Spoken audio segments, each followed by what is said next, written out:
नाज़रीन, मेरे साथ वो खातून मौजूद है जिसका शौहर इस वक्त मुल्ज़िम है, जिसके शौहर के बकौल इस खातून की वजह से उसने ये सब कुछ किया। इल्ज़ाम आयद किया जा रहा है।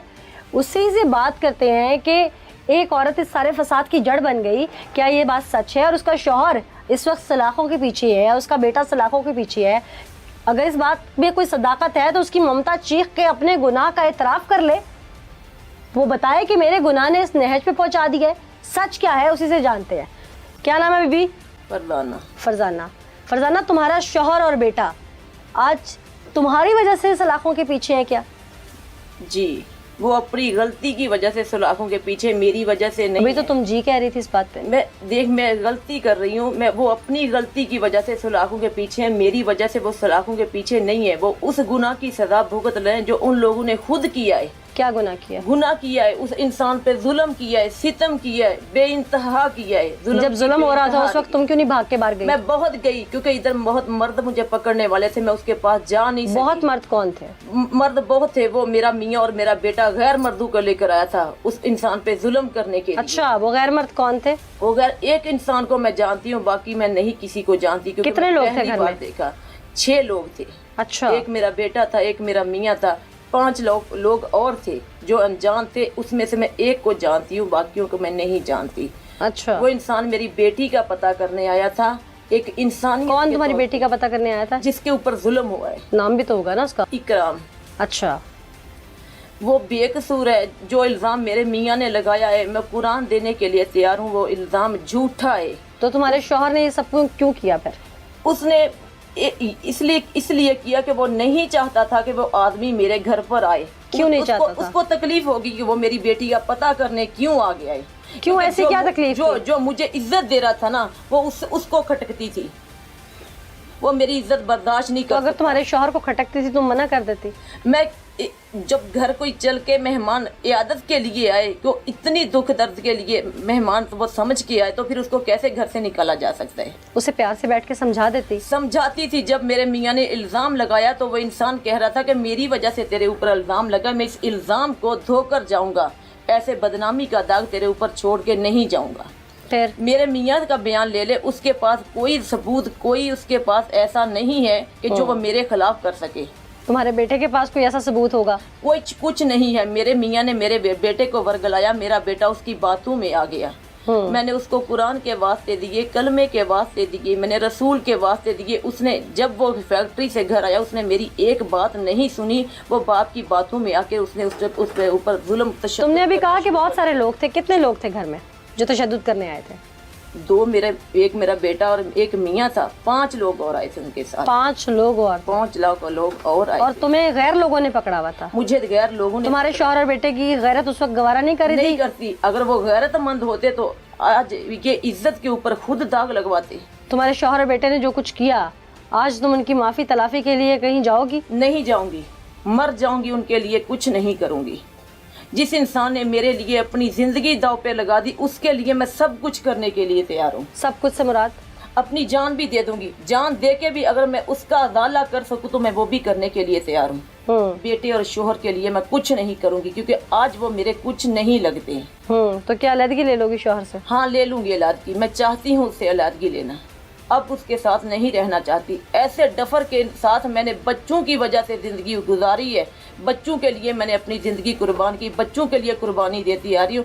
वरना अगर आप उसको देखें तो आप सोच नहीं सकती कि मैंने उसके साथ जिंदगी कैसे बसर की। क्यों, कोई ज़हनी मरीज है वो? सिर्फ अकल से पैदल है, ज़हनी मरीज नहीं है। एक ज़हनी मरीज होने का वो नाटक करता है, वरना हुआ उसको कुछ नहीं है। अच्छा। वो मेरे ऊपर इल्जाम लगाने के लिए, अपने मफाद के लिए वो कुछ भी कर सकता है। अच्छा, बीवी से इतनी नफरत क्यों? मैंने कहा ना कि वो अक्ल से पैदल है। उसने कभी भी आज तक कोई रीजन तो होगी ना। तुम पसंद की शादी नहीं हो उसकी, या तुम्हें पसंद नहीं करता? उसने मेरे साथ खुद कह के शादी करवाई है। मैं उसकी कजन हूँ। उसने कह के मेरे साथ शादी करवाई है। वो चाहता है कि उसके अलावा मैं किसी और से बात कभी भी ना करूँ। हर शौहर यही चाहता है। एक इसमें गलत क्या है? हर शौहर वो चाहता है कि उसको जब अपनी बीवी पे एतबार या भरोसा ना हो, अगर उसको मेरे ऊपर एतबार या भरोसा, ऐसे डफर के साथ मैं 23 साल जिंदगी कभी ना बसर करती। अस्सलाम वालेकुम जी। वालेकुम सलाम। आप जानते हैं इकराम को? इकराम को नहीं जानते हैं, इनको जानता हूं। इनको जानते हैं? हाँ जी, हाँ जी। तो इकराम का इनके घर आना जाना था, क्या ये खातून या इसका कोई मामला इस तरह का इकराम से था? हाँ, हमने पहले नहीं सुना इनका कोई मामला, ऐसी कोई बात नहीं थी? ऐसी कोई बात। तो ये जो शख्स जिसने आबिद ने ये सब कुछ किया, क्या इसके पीछे आबिद की अपनी कोई दुश्मनी थी इसके साथ? शायद कोई और दुश्मनी, लेकिन हमें नहीं पता। आबिद किस तरह का इंसान है? आबिद मिल में काम करते हैं, हम इसके वालिद के साथ हमारे उठना मिजाज कैसा है? गुस्सीला है? हाँ, गुस्सीला। अच्छा, इसके अलावा बदतमीज भी है? हाँ, तो सख्ती इनकी थी करियाने की दुकान, पहले कभी सौदा सरफ लेने जाते थे, ये सख्त अल्फाज में आदमी से बात करता। ऐसे होता है ना कि कुछ लोग मिलनसार होते हैं, लोगों के साथ बना के रखते हैं, लोगों से मोहब्बत से रहते हैं, क्या आबिद इस तरह का इंसान है? नहीं, ऐसा तो ये जो कुछ हुआ इकराम के साथ, आप क्या समझते हैं कि इसने ऐसा क्यों किया होगा, और ये जो कुछ किया इस पे इसको सजा क्या मिलनी चाहिए? खानदानी तनाजा लगता है, तो इस पे सजा क्या मिलनी चाहिए? सजा इनको मिलनी चाहिए, जो जुर्म किया इसकी सजा इनको आप मिलनी जानते चाहिए। हैं क्या हुआ?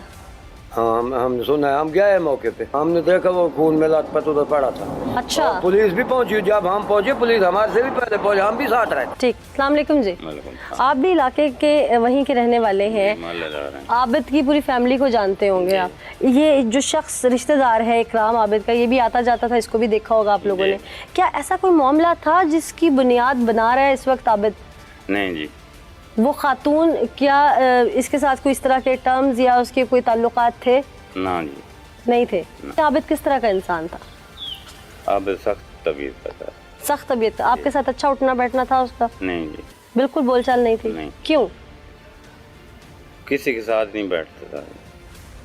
तो जो मिलनसार ना हो, इसका मतलब है कि वो तो किसी रिश्तेदार को भी अपने घर में आना जाना उसका पसंद नहीं करता होगा। तो इसका मतलब है कि जो कुछ था उसके दिमाग का फतूर था। जी मौके पे गए थे आप? जी, मौके क्या देखा था? मौके पे गए थे, पुलिस पहुंची हुई थी। तो जेड़ा बंदा है ना, ये इकराम एक खून है लथपथ है। फैमिली मेंबर कोई था वहाँ पे? उसका लड़का था। लड़का? बेटा था? बेटे से पूछा कि ये नहीं, वो अंदर चला गया भाग के, जब ज्यादा लोग इकट्ठे हुए भाग गए। क्या सजा होनी चाहिए? जो जुर्म बनता है उसके मुताबिक मिलनी चाहिए। मिलनी चाहिए सजा। क्या सजा होनी चाहिए इसकी? जो उसने किया है उसके मुताबिक, तो उसे कानूनी कार्रवाई के मुताबिक सज़ा मिलनी चाहिए। सज़ा बिल्कुल मिलनी चाहिए। अहले इलाका का भी यही कहना है कि कानूनी कार्रवाई होनी चाहिए, सारे तकाजे पूरे होने चाहिए। किसी के ऊपर शक की बुनियाद पर महज तशद्दुद करना, और तशद्दुद भी इस संगीन नोयत का करना कि उसकी जान पर भी बन आए। अगर किसी पे शक के अलावा बात हकीकत भी हो, तो भी ये जो रास्ता इख्तियार किया गया, ये रास्ता कोई बेहतर रास्ता नहीं था। कानूनी तरीके हैं, मामूली घर की रंजिश, कोई ख़ानदानी रंजिश, उस पर भी कानून को हाथ में लेना, इंसानी जान से खेलना, ये कहीं भी इंसानियत के तकाज़ों पर बात पूरी नहीं उतरती। एक ब्रेक लेंगे, ब्रेक के बाद आगे चलेंगे और दिखाएंगे हकीकत क्या है।